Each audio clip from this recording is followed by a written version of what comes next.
क्या होगा अगर पेट्रोल को एक साल के लिए फ्रिज में रख दिया जाए? क्या होगा अगर कोई सेब के 200 बीजों को खा ले? क्या आप जानते हैं कि पानी में मोबाइल फोन के गिरने पर उसे कैसे ठीक किया जा सकता है? या फिर क्या आप ये जानते हैं कि हाईवे पर ड्राइव करने के दौरान कार की खिड़की बंद करने से आप हजारों रुपए बचा सकते हैं? लेकिन कैसे? क्या आप जानते हैं कि हमारी नाक में बाल क्यों होते हैं? क्या आप ये जानते हैं कि बिल्ली का रास्ता काटना अशुभ क्यों माना जाता है? क्या आपने कभी सोचा है कि बादल के चलने की स्पीड क्या होती होगी? अगर नहीं तो बने रहिए इस वीडियो के साथ। फैक्ट नंबर 1, आपने वो कहावत तो सुनी ही होगी कि रोजाना एक सेब खाने से डॉक्टर के पास जाने की जरूरत नहीं पड़ेगी, जो बिल्कुल सही है। लेकिन क्या आप जानते हैं कि सेब सेहत के लिए जितना फायदेमंद होता है, उसके बीज इंसान की सेहत के लिए उतने ही हानिकारक साबित हो सकते हैं। दरअसल सेब के बीज में साइनाइड नामक तत्व पाया जाता है, जो सेहत के लिए बहुत ही हानिकारक होता है। अगर कोई व्यक्ति सेब के 220 को चबाकर खा जाता है तो उसकी कुछ ही देर में मौत हो जाएगी। दरअसल साइनाइड शरीर के अंदर जाकर खून को बहुत गाढ़ा कर देता है, जिसकी वजह से हार्ट खून पंप नहीं कर पाता है और ज्यादा काम करने की वजह से फेल हो जाता है। ऐसे में हार्ट फेल के कारण व्यक्ति की मौत हो जाती है, जिसकी वजह होते हैं सेब के अंदर मौजूद छोटे छोटे बीज। इसलिए सेब खाने से पहले उसके बीजों को ध्यान से अलग कर लें, वरना आपको लेने के देने पड़ सकते हैं।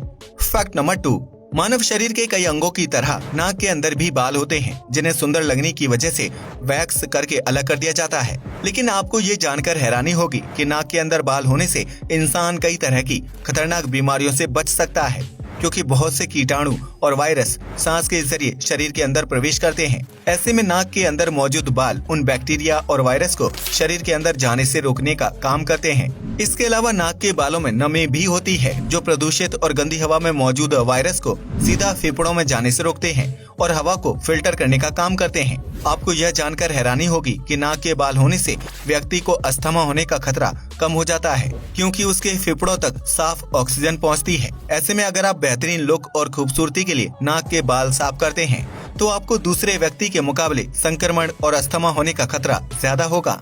फैक्ट नंबर 3, भारत में इस बात को बहुत ज्यादा फॉलो किया जाता है कि अगर घर से बाहर निकलने पर बिल्ली रास्ता काट दे तो कोई भी शुभ कार्य नहीं हो पाता है। इस बात में कितनी सच्चाई है ये तो हम नहीं जानते हैं, लेकिन बिल्ली के रास्ता काटने को अशुभ क्यों माना जाता है, हम इस राज से पर्दा उठाने जा रहे हैं। दरअसल पुराने समय में जब गाड़ियां नहीं हुआ करती थीं, तो लोग यात्रा करने और सामान ढोने के लिए बैलगाड़ी और घोड़ा गाड़ी का इस्तेमाल किया करते थे। ऐसे में रात के समय यात्रा के दौरान रास्ते में अगर कोई बिल्ली दिख जाए तो घोड़े और बैल उसे देखकर रुक जाते थे, क्योंकि रात के अंधेरे में बिल्ली की आंखें चमकती हैं, जिसे देखकर दूसरे जीव डर जाते थे। ऐसे में बिल्ली के रास्ते से हटने तक बैलगाड़ी और घोड़ा गाड़ी रास्ते पर काफी देर तक खड़ी रहती थी, जिसकी वजह से लोगों को यात्रा पूरी करने में देर हो जाती थी। ऐसे में धीरे धीरे बिल्ली के रास्ता काटने का अंधविश्वास फैलने लगा, क्योंकि लोगों को लगता था कि बिल्ली जिसके रास्ते में आती है वह ना तो समय पर काम पर पहुंच पाता है और ना ही उसके शुभ कार्य हो पाते हैं। इस तरह आधुनिक युग में गाड़ियों के चलन के बावजूद भी लोग बिल्ली के रास्ता काटने वाली बात पर यकीन करते हैं और किसी भी शुभ कार्य से पहले बिल्ली को नहीं देखना चाहते हैं। फैक्ट नंबर 4, यूं तो दुनिया भर में एक से बढ़कर एक टूरिस्ट प्लेस मौजूद हैं, जहां जाने के लिए पर्यटक अपनी जान जोखिम में डालने से भी पीछे नहीं हटते हैं। लेकिन क्या आपने कभी नर्क के रास्ते पर चलने के बारे में सोचा है, जो आपको एक ऐसी जगह ले जाएगा जिसके बारे में आपने सपने में भी नहीं सोचा होगा? अगर नहीं तो आपको बता दें कि इस तरह का एक रास्ता न्यू मैक्सिको में मौजूद है, जिसे रोड टू हेल के नाम से जाना जाता है। यह रास्ता कार्लसबैड केवर्न्स नेशनल पार्क में बनाया गया है, जो 100 गुफाओं को आपस में जोड़ने का काम करता है। हालांकि इस रास्ते को जिस तरह से बनाया गया है, उसे देखकर ऐसा लगता है कि इंसान गुफाओं के अंदर नहीं बल्कि इस जमीन के अंदर नर्क की तरफ जा रहा है। यही वजह है कि इस रास्ते को रोड टू हेल के नाम से जाना जाता है, जो दिखने में डरावना जरूर लगता है, लेकिन यह मैक्सिको का एक मशहूर टूरिस्ट प्लेस है। अगर आप भी एडवेंचर के शौकीन हैं, तो आप भी इस नर्क के रास्ते पर चलकर गहरी और अंधेरी गुफाओं का सफर कर सकते हैं। फैक्ट नंबर 5, अगर आपने कभी मैकडॉनल्ड्स से खाना ऑर्डर किया है तो आपको ये पता होगा कि वह बर्गर और फ्रेंच फ्राई के साथ सॉस भी सर्व करते हैं, जो एक पैकेट में आता है। लेकिन क्या आपने कभी सॉस के पैकेट पर लिखे नंबर्स पर ध्यान दिया है, जो उसकी क्वालिटी और टेस्ट के बारे में बताते हैं? अगर नहीं तो हम आपको बता दें कि सॉस के पैकेट पर लिखे नंबर से यह पता लगाया जा सकता है कि सॉस मीठा है या फिर तीखा। इसके लिए मैकडॉनल्ड्स कंपनी ने कुछ नंबर्स सेट किए हैं। अगर पैकेट पर 5 से नीचे के नंबर यानी 1, 2, 3 और 4 लिखा होता है तो उस सॉस का स्वाद हल्का मीठा होगा। वहीं अगर पैकेट पर 5 से ऊपर के नंबर यानी 6, 7, 8 और 9 लिखा होता है तो सॉस तीखे स्वाद वाली होगी। यकीनन आप में से बहुत से लोग मैकडॉनल्ड्स की इस सॉस ट्रिक के बारे में नहीं जानते होंगे। क्यों, सही कहा ना। फैक्ट नंबर 6, आप में से बहुत से लोगों को चॉकलेट खाना पसंद होगा, जो स्वाद में बेहतरीन होने के साथ साथ मानसिक तनाव को कम करने का काम करती है। लेकिन क्या आपने कभी गाड़ियों से भरी सड़क पर चॉकलेट को जमते हुए देखा है? अगर नहीं तो इस मजेदार किस्से को जानने के बाद आप भी हैरान रह जाएंगे। दरअसल एक बार पोलैंड में लिक्विड चॉकलेट को ट्रक में भरकर एक शहर से दूसरे शहर ले जाया जा रहा था, लेकिन हाईवे पर ट्रक का एक्सीडेंट हो गया और सारी चॉकलेट सड़क पर फैल गई। पोलैंड में काफी ज्यादा ठंड होती है, इसलिए कम तापमान की वजह से लिक्विड चॉकलेट बर्फ की तरह सड़क पर ही जम गई। ऐसे में उस चॉकलेट को साफ करने के लिए हाईवे को पूरे एक दिन के लिए बंद कर दिया, जबकि वहां मौजूद कई गाड़ियां भी चॉकलेट के साथ सड़क पर ही जम गईं। ऐसे में कड़ी मशक्कत के बाद चॉकलेट को हाईवे से साफ किया गया, जिसके बाद हालात नॉर्मल हुए। आपको बता दें कि पोलैंड में चॉकलेट जैसी लिक्विड चीजों का ट्रांसपोर्ट करने के लिए खास तरह के ट्रक का इस्तेमाल किया जाता है, जो ठंड की वजह से लिक्विड को जमने नहीं देते हैं और उसे अंदर से गर्म रखते हैं। लेकिन शायद उस चॉकलेट को सड़क पर ही जमना था, इसलिए तो सारी सुविधाएं होने के बावजूद भी ट्रक का एक्सीडेंट हो गया था। फैक्ट नंबर 7, नीले आसमान पर सफेद रंग के बादल देखकर हर किसी का दिल खुश हो जाता है। लेकिन क्या आपने कभी सोचा है कि बादल की स्पीड कितनी होती होगी? मॉनसून के दौरान यह बादल एक शहर से दूसरे शहर जाते हैं और वहां बारिश करते हैं। ऐसे में उनकी स्पीड क्या होती होगी? एक बादल की नॉर्मल स्पीड 0.04 किलोमीटर प्रति सेकंड होती है। इस हिसाब से वह बादल सिर्फ 7 घंटे के अंदर दिल्ली से मुंबई तक का सफर पूरा कर लेता है, जबकि बादल के अंदर काफी ज्यादा मात्रा में पानी भरा होता है, लेकिन इसके बावजूद भी उसकी स्पीड काफी ज्यादा होती है। वहीं कार से सफर करने पर दिल्ली से मुंबई पहुंचने में लगभग 10 से 12 घंटे का समय लगता है। इस बात से आप अंदाजा लगा सकते हैं कि प्राकृतिक चीजों की शक्ति कितनी ज्यादा होती है।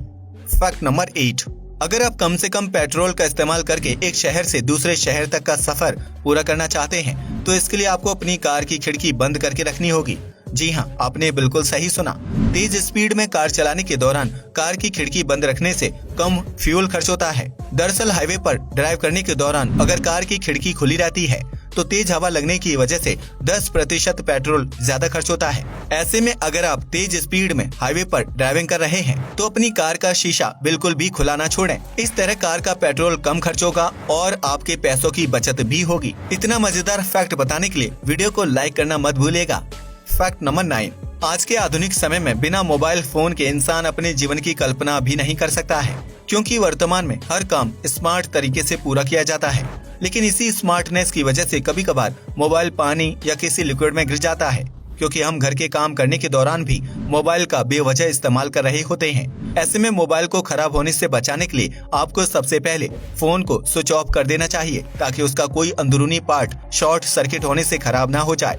इसके बाद मोबाइल फोन को साफ करके सिम कार्ड और बैटरी को निकाल कर अलग कर देना चाहिए। अगर बैटरी अलग नहीं होती है तो कम से कम सिम कार्ड और मेमोरी को बाहर निकाल लेना चाहिए। इसके बाद मोबाइल को तेज हाथों से ऊपर से नीचे की तरफ झटकना चाहिए, ताकि फोन के अंदर घुसा पानी बाहर निकल जाए। इसके बाद मोबाइल फोन को हेयर ड्रायर की मदद से सुखा लेना चाहिए, क्योंकि उसकी हवा गर्म होती है और पानी को आसानी से सोख लेती है। ऐसे में मोबाइल को अच्छी तरह से सुखा लेने के बाद सिम कार्ड और मेमोरी फिक्स करके फोन ऑन कर लें। आपका मोबाइल फिर से चलने लगेगा। आपको बता दें कि साल 2019 के बाद बनने वाले ज्यादातर मोबाइल फोन वाटर प्रूफ होते हैं। ऐसे में अगर वह पानी में गिर जाए तो उसके खराब होने का चांस कम होता है। लेकिन आप अपनी सुविधा के लिए इस ट्रिक को अपनाकर अपने मोबाइल को ड्राई कर सकते हैं, जिससे उसके खराब होने का चांस कम हो जाता है। फैक्ट नंबर 10, गर्मी के मौसम में पानी से लेकर कोल्ड ड्रिंक, आइसक्रीम और दूध जैसी चीजों को फ्रिज में रखा जाता है, ताकि वह ताजे और ठंडे रहें। लेकिन क्या आपने कभी पेट्रोल को फ्रिज में रखने के बारे में सोचा है? अगर हाँ, तो क्या पेट्रोल फ्रिज में रखकर जम जाएगा? इस सवाल का जवाब जानने से पहले हम आपको ये बता दें कि हर तरल पदार्थ का फ्रीजिंग पॉइंट अलग अलग होता है, इसलिए दूध या पानी की तरह पेट्रोल तरल होने के बावजूद भी आसानी से नहीं जमता है। पेट्रोल का फॉर्मूला CnH2n+2 होता है, जिसमें मुख्य रूप से कार्बन और हाइड्रोजन यौगिक पाया जाता है। पेट्रोल का फ्रीजिंग पॉइंट पानी के मुकाबले नीचे होता है, जिसकी वजह से पेट्रोल -60 डिग्री सेल्सियस के तापमान में जमना शुरू होता है। लेकिन फ्रिज में फ्रीजर का तापमान इतना कम नहीं होता है, इसलिए अगर आप पेट्रोल को उसमें रख भी देंगे तो वह जमेगा नहीं। फ्रीजर का न्यूनतम तापमान 0 से -4 डिग्री सेल्सियस तक होता है, जिसमें पानी और आइसक्रीम जैसे तत्व बर्फ की अवस्था में जम सकते हैं। ऐसे में अगर पेट्रोल को घर के सामान्य फ्रिज में 10 दिन या पूरे साल भर के लिए भी रख दिया जाए तो वह पानी की तरह जमेगा नहीं और तरल अवस्था में ही रहेगा। वहीं अगर पेट्रोल किसी ठंडी जगह जैसे साइबेरिया आदि पर मौजूद हो तो वह 60 डिग्री के तापमान में जमना शुरू हो जाएगा, फिर चाहे पेट्रोल गाड़ी के अंदर फ्यूल टैंक में हो या फिर किसी पेट्रोल पंप पर। आज के लिए बस इतना ही। वीडियो पसंद आया हो तो इसे लाइक और शेयर करें, साथ ही चैनल को भी सब्सक्राइब करें। जय हिंद दोस्तों।